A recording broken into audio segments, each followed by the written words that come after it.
Bonjour à tous, c'est l'hiver, il fait froid et on a tous envie de se blottir dans les salles de spectacle. Ça tombe bien, regardez le journal du théâtre avec notre sélection des immanquables du moment.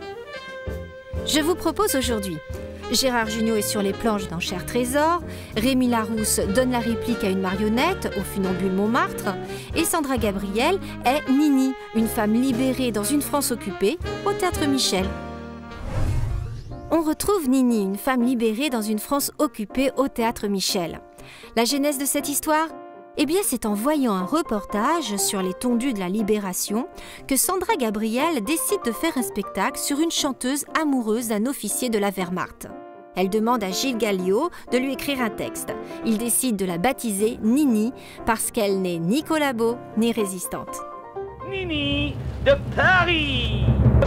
On est en 1943, on est au Tire-Bouchon, un cabaret. On est donc en pleine occupation allemande et Nini, c'est une meneuse de revue, voilà, qui commence par faire son numéro. On va vite se rendre compte qu'elle nous parle plus d'elle qu'elle ne chante un spectacle de divertissement. Je suis de la Normande, tendance viking. Elle met en scène sa vie comme une revue. Mais dis-moi, Nini, qu'est-ce qu'elle fait comme métier, ta maman? L'amour. Ah, l'amour. Ma mère passera sa vie les cuisses, en parenthèse. Et feignasse en plus de ça. Une paire de jambes.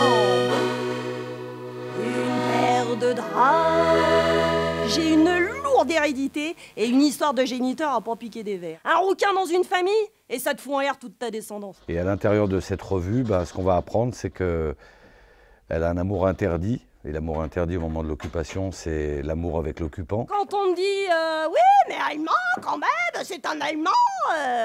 Il pourrait être anglais, peau rouge ou nègre, je l'aimerais tout pareil. On va basculer à la fin vers plutôt le dramatique, avec cette faute qu'on ne lui pardonnera pas. À toi, l'embauchi, sans honneur et sans respect de ta patrie. T'es qu'une pute à boche. Tout le monde sait très bien que t'as pas donné ton cœur au vaincu, mais ton cul au vainqueur. C'est divertissant, audacieux, c'est un sujet brûlant, et en même temps, il y a une comédienne qui fait une performance extraordinaire. Et que j'avais collaboré. Alors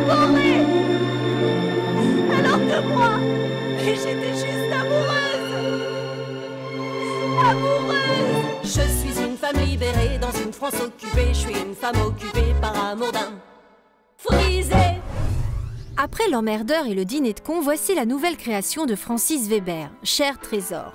C'est Gérard Jugnot qui endosse le costume de François Pignon. Il est chômeur de longue date et décide de simuler un contrôle fiscal pour donner l'impression qu'il est quelqu'un d'important. François Pignon.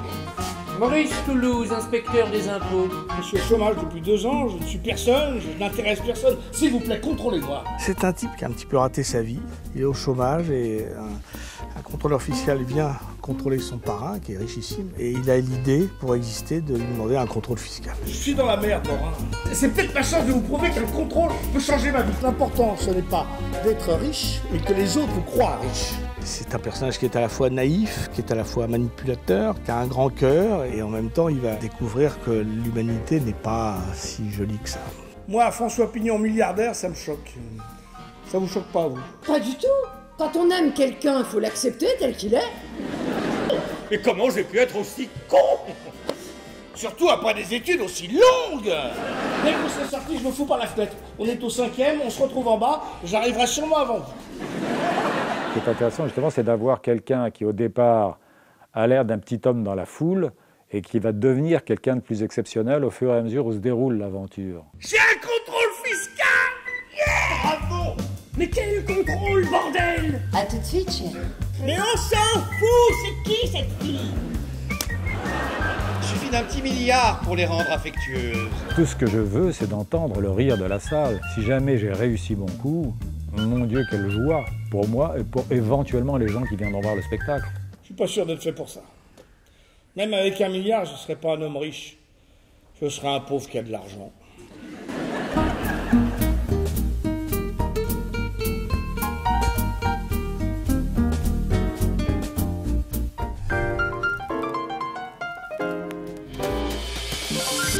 Alter Ego est un spectacle qui mélange le théâtre, le mime et l'illusionnisme. Rémi Larousse découvre une marionnette ancienne qui lui ressemble et qui donne des pouvoirs à celui qui la manipule. Laissez-vous embarquer pendant 3 minutes dans ce voyage étonnant au funambule Montmartre. Dans nos livres d'histoire, il y avait des récits de bataille.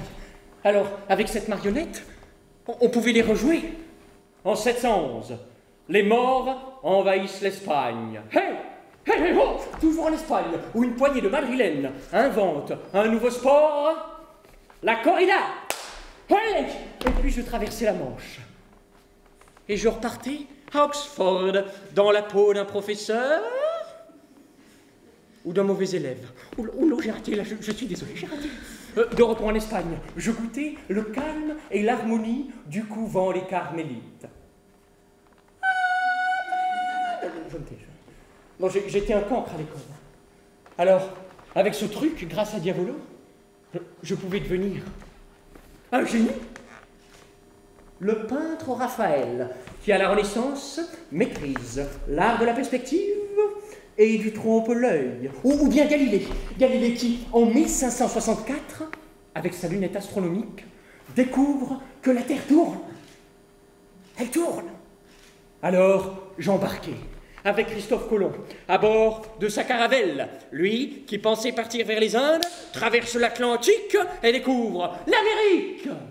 De retour en Europe, je partais avec les Cosaques à la conquête de l'Oural et de la Sibérie. Hey ho! La la la la la la la la. Mais quand on avait lu un bon roman à l'école, avec ce truc, je pouvais en devenir un héros. Hein. Alexandre Dumas, par exemple. Les 3 mousquetaires. Et hop, je devenais D'Artagnan, en garde. Ou bien Robert Louis Stevenson. Robert Louis Stevenson, dans l'île au trésor. Je devenais alors un pirate. Hey ho, à l'abordage. J'étais un cancre à l'école. Alors, avec ce truc, avec les filles, je n'étais plus timide. Je pouvais devenir un grand séducteur, le grand Casanova. Ciao, belle. On se quitte avec une phrase de la talentueuse Nathalie Dessay. Jouer à l'opéra est plus facile que jouer au théâtre, car la musique est déjà écrite, alors qu'au théâtre, il faut composer sa partition soi-même. Au revoir à tous et à très bientôt.